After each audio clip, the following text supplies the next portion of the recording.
Hello fight fans, in today's news, Sean O'Malley prefers the Illia Topuria over the fight with Merab. Chael Sonnen believes Volkanovski was still in his prime on his fight against Illia Topuria. Ian Gary dismisses facing Sean Brady and prefers Colby Covington. Dan Hooker explains why he laughed at Volkanovski getting knocked out. Sean O'Malley wasn't too impressed with the Merab versus Henry Cejudo fight this week. Dana White spilled the beans that Merab is up next to face O'Malley for the title. But O'Malley, taking it all in stride, shrugged it off. He casually mentioned he's not bothered at all and thinks Merab is a pretty winnable match for him. I've been getting a lot of hate for it, a little pushback saying that I'm ducking Merab. I'm like, Merab just barely whooped Henry, but Henry is like 42 or something. He looked horrible. I would have knocked Henry out 4 times that fight. And then Illia goes out there and knocks out Volk, the greatest featherweight of all time, in round 2 in a beautiful performance. And I'm calling him out, and I'm getting shit from the MMA fans saying, oh, you're ducking Merab. I'm trying to call out a fight that I feel is exciting, but I got a lot of pushback on it. I don't know if people actually want me to fight Merab as much as they just hate the confidence that I have that I would go out there and knock out Illia. If Merab is next, Merab is next. I can get Illia whenever the time comes. Merab is very beatable. Henry was about knocked him out. Marlon Moraes was about knocked him out. He just got a crazy good gas tank. Chael Sonnen believes that Volkanovski's loss against Illia Topuria wasn't due to his age or being past his prime. According to Sonnen, Volk was in his prime during that fight, but Topuria simply proved to be the better fighter. Here's what he said. So, when this fight gets started, I thought Volk was winning. I mean, I will be very curious because those scorecards are out there.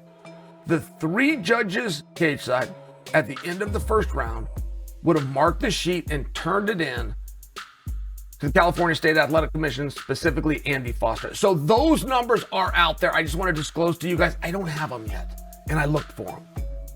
But I think that the judges gave that first round to Volkanovski, and that's very relevant, right? If you want to talk about Volkanovski, he got old or he got tired or there's residue from him losing his last fight. Like, I think those are really fair talking points. I just don't think that's what happened. And if we do start to go in that direction, you're not only insulting Volkanovski, but you're also taking away from the victory of Topuria. And I don't think that's right because it's not what I saw. I saw 2 really good guys go fight, and one guy is better.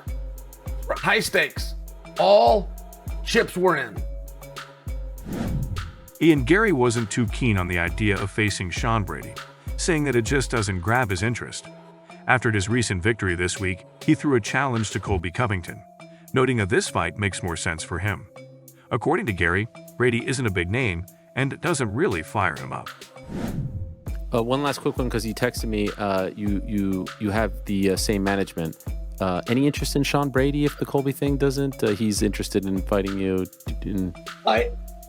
We have the same management. I don't think Sean Brady's an interesting fight at all. I actually don't rate him in any way, shape, or form. I think there's far bigger matchups in the division that are far more dangerous, that would excite me. And the truth is, if someone offered me a fight with Sean Brady, I'd be like, that's all I deserve.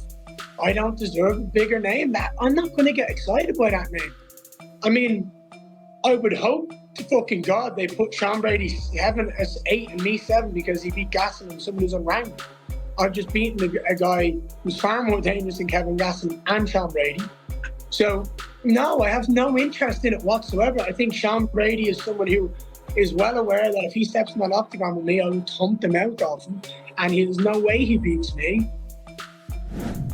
Dan Hooker has finally provided an explanation for what left MMA fans extremely confused.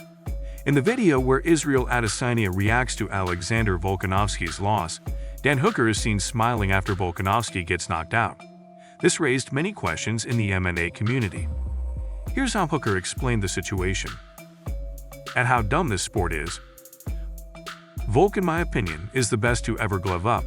He's looking great, and from my understanding of the game plan, had begun to establish ascendancy. Then he just gets caught, disbelief, and then I thought, what a dumb sport we play, and laughed at myself. And that wraps today's news. If you enjoyed the content, don't forget to hit the like button and smash the subscribe bell to stay in the loop. Keep supporting the sport, and we will see you in the next one.